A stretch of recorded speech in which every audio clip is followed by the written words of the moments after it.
Assalamualaikum warahmatullahi wabarakatuh. Nama saya Salsabilan Aziza, absen 28.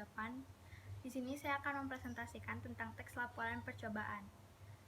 Teks laporan percobaan adalah teks kepenulisan ilmiah yang senantiasa menjelaskan dan menceritakan kepada para pembaca mengenai percobaan yang telah dilakukan oleh peneliti. Tujuan dari teks laporan percobaan yaitu untuk memberikan informasi kepada para pembaca mengenai percobaan yang telah dilakukan.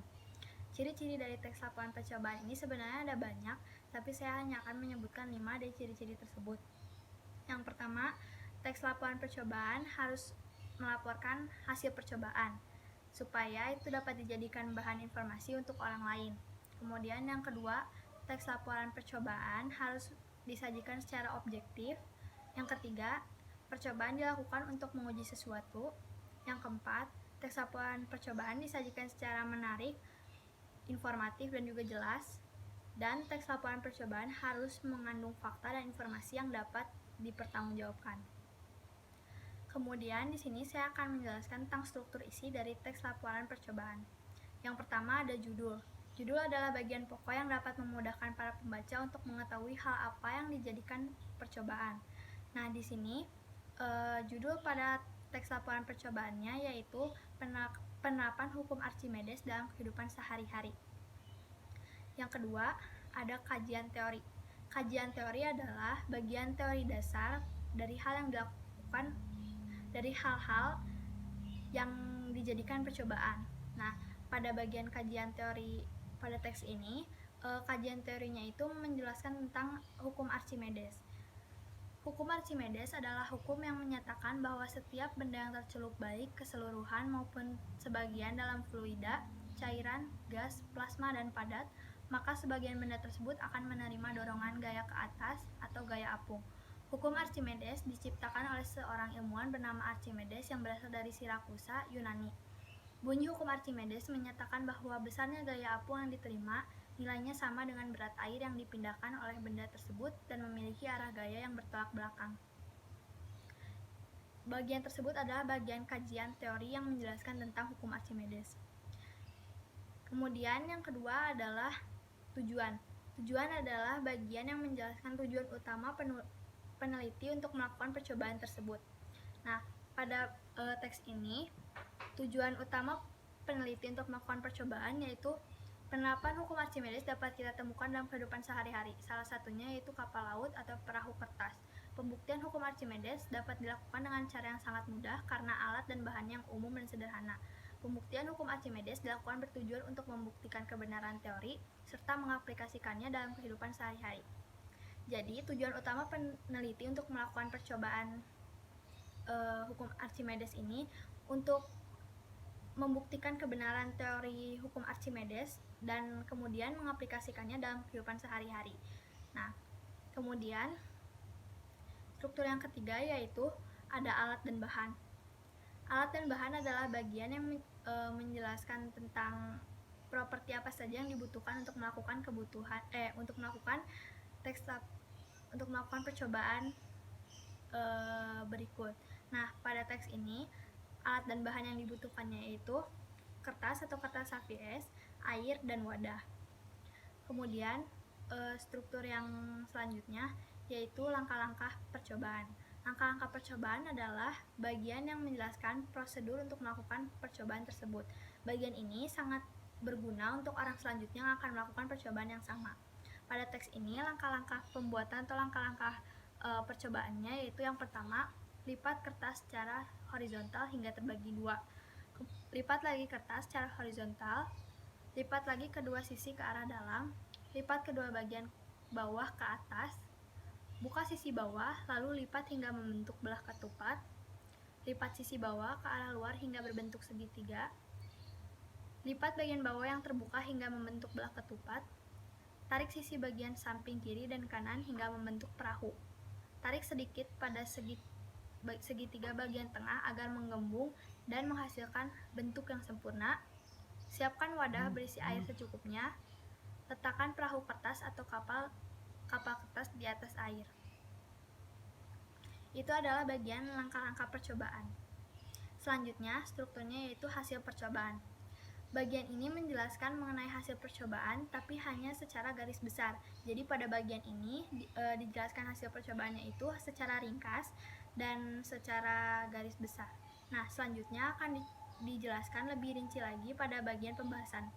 Pembahasan adalah bagian yang menjelaskan secara lebih rinci dan lebih detail, menjelaskan tentang hasil percobaan. Akan tetapi pada bagian ini dijelaskan itu lebih rinci dan lebih detail lagi.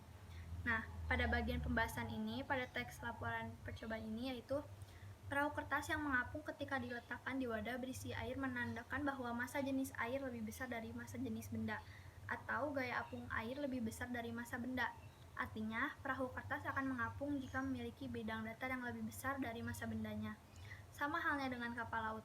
Apabila kapal laut memiliki bidang datar yang besar dan massa benda yang lebih kecil, maka kapal laut akan mengapung di atas air. Bagian itu adalah bagian pembahasan. Selanjutnya ada bagian simpulan.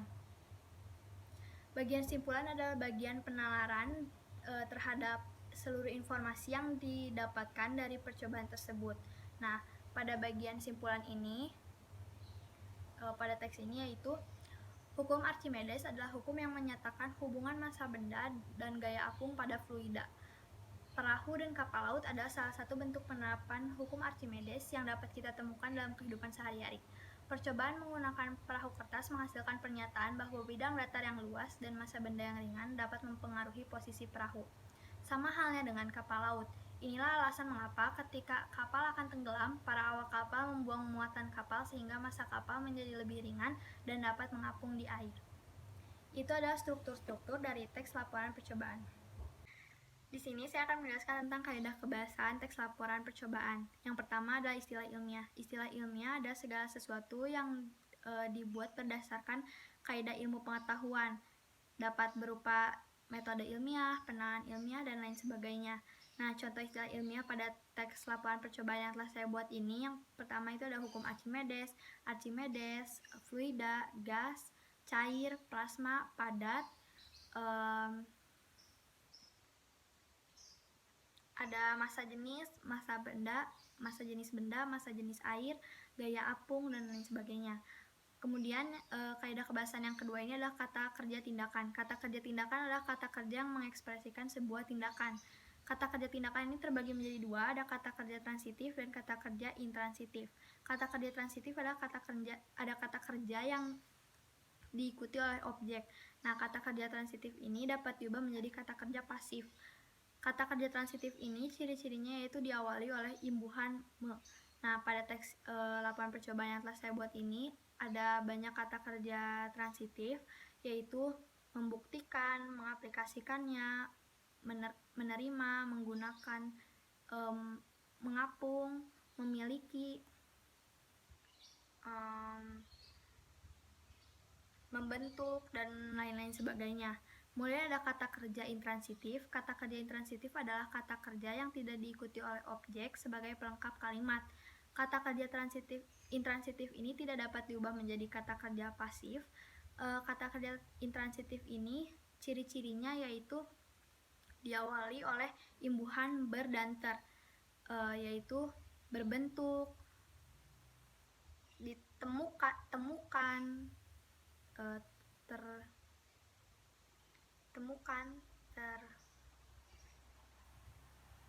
terbagi, dan lain sebagainya. Kemudian ada kata kerja pasif. Kata kerja pasif adalah kata kerja yang berawalan imbuhan di. Nah, kata kerja pasif dalam teks laporan percobaan saya ini ada dilakukan, diletakkan. Kemudian konjungsi. Kaidah kebahasaan yang selanjutnya yaitu kata yang menggambarkan benda atau hewan. Nah, pada teks laporan percobaan saya ini, kata yang menggambarkan benda atau hewannya itu cenderung menggambarkan benda. Nah, contohnya itu air, kertas, wadah, perahu kertas, kapal laut. Nah, terus kaidah kebahasaan yang selanjutnya yaitu kata pendefinisian. Kata pendefinisian adalah kata yang mendefinisikan suatu benda atau objek, atau menggambarkan makna suatu benda atau objek. Nah, kata pendefinisian ini dalam teks saya ini ada 3, adalah, bahwa, dan yaitu. Nah, sedangkan contoh lain dari kata pendefinisian ini ada merupakan dan yakni.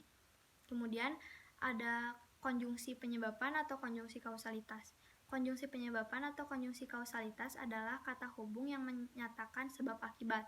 Nah, pada teks saya ini, konjungsi penyebaban atau konjungsi kausalitas itu ada 2, ada karena dan sehingga. Sedangkan ada contoh lain dari konjungsi kausalitas juga, ada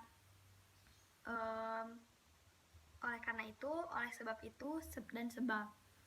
Selanjutnya ada kata yang menggambarkan perincian.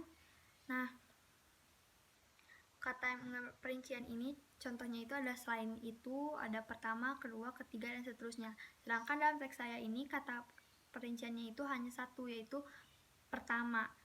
Terus selanjutnya juga ada kaidah kebahasaan dari teks laporan percobaan, yaitu menggunakan gaya formal dan tidak menggunakan kata ganti orang. Jadi kalau kata ganti orang itu contohnya aku, kamu, saya, Anda, kami, kita, mereka, kalian, dan lain-lain sebagainya. Nah, pada teks laporan percobaan ini tidak boleh menggunakan kata ganti orang dan harus menggunakan gaya formal dan gaya bahasa yang baku.